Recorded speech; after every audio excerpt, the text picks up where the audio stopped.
I recommend this book to you. It's Consumer Behavior by Michael Salmon, Catherine White, and Darren Dell.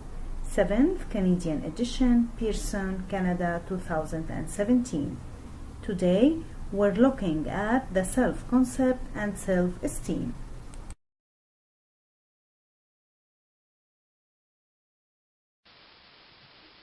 At the end of this session, you will be able to understand how our beliefs influence our purchase decision, how marketing communication can influence our self-esteem by many forms of comparison, and how the products are perceived to be consistent with the consumer actual self. What is the perspective of self? Let me give you an example here to understand what we are looking at. I have a friend. He's called Michael. He is a happy married man, and his 2 children, aged 10 and 9, provide immense joy in his life. However, at 42, he feels younger than his years. Michael loves cars. He decided to buy a Porsche Boxster. Why? Let me explain. It's a well-designed and admired car for the driver of good taste and discernment. Has the image of a sporty, confident, powerful individual. The current press campaign displays a successful 30-something man being admired at the traffic lights, in the office car parks, and at the local school collecting his children. Whilst driving home, Michael plays his CD collection at full volume, exceeds the legal speed limit when he feels it's safe to do so. Generally, he feels more like the much revered Michael who graduated some 20 years age. So here in this example, Michael used the product to highlight aspects of the self. By the way, Michael isn't alone in feeling that his self-image. So consumer insecurities about their appearance are rampant. Believe it or not, in Europe, it has been estimated that 72% of men and 85% of women are unhappy with at least one aspect of their appearance. So Michael used the product not just to move from place to place. He used the product to look and feel 20 years younger. So many products, from cars to aftershave, are bought because the person is trying to highlight or hide some aspects of the self. The notion of that the self is an object to be pampered. So all cultures in this earth, Eastern and Western cultures, see the self as divided into an inner private self and other public self.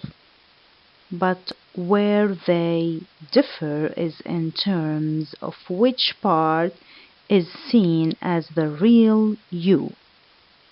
So people on Facebook and Twitter are share thoughts with millions of friends. So each human life is unique rather than a part of a group developed. What is the self-concept? The self-concept refers to the beliefs a person holds about his or her attributes and how he or she evaluates these qualities. So self-concept may be positive, I mean he or she is evaluated more positively than others. What is the components of self-concept? The attributes of self-concept is how do we see ourselves? For example, facial attractiveness, mental aptitude, positivity or negativity, intensity, stability over time, and accuracy. I mean the degree of which one's self-assessment corresponds to reality. The good news is we can move now to the self-esteem. What is the self-esteem? Self-esteem refers to the positivity of a person's self-concept. People with high self-esteem expect to be successful and more willing to be the certain of attention. So people with low self-esteem do not expect that they will perform well.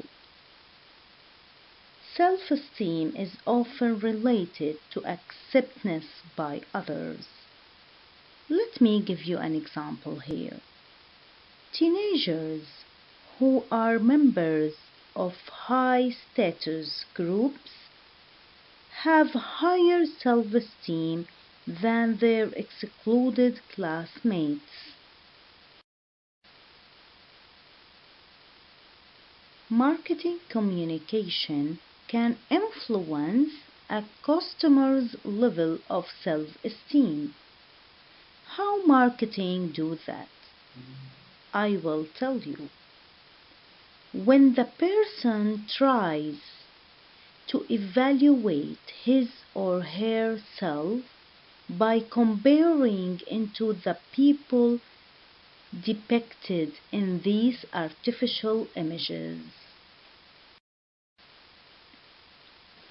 The form of comparison appears to be a basic human motive, and many marketers have tapped into this need by supplying images of happy and attractive people who just happen to be using their products. Let's go to the next step here. Real and ideal selves. Believe it or not, there is a study demonstrated that young women's perceptions of their own body shapes and size can be altered after being exposed to as little as 30 minutes of television programming. So you can see here how marketing communications can influence consumer self-esteem. Think about it. Can a product really make us satisfied with our real selves? Let me give you an example here. A consumer might ask, am I as attractive as I would like to be? Do I make as much money as I would? And so on. So the ideal self how he or she would like to be, while the actual self refers to the qualities we have.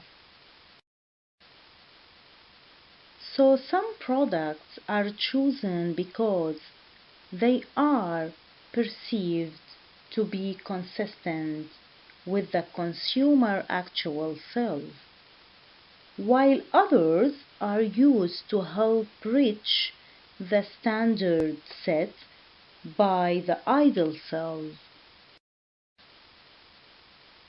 Many products and services are successful because they appeal to consumers' tendency to fantasize.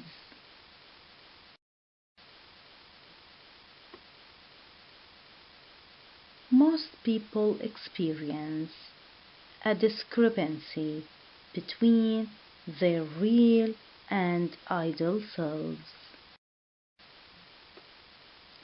For some customers, this gap is larger than for others. These people are especially good targets for marketing communications. Now we'll talk about multiple selves. Actually, each of us is really a number of different people. We have as many selves as we do different social roles. We act differently. We use different products and services. The self can be thought of as having different components or role identities, and only some of these are active at any given time. These roles can be identified as a friend, mother, wife, husband, Canadian citizen, etc. Thank you for watching and goodbye.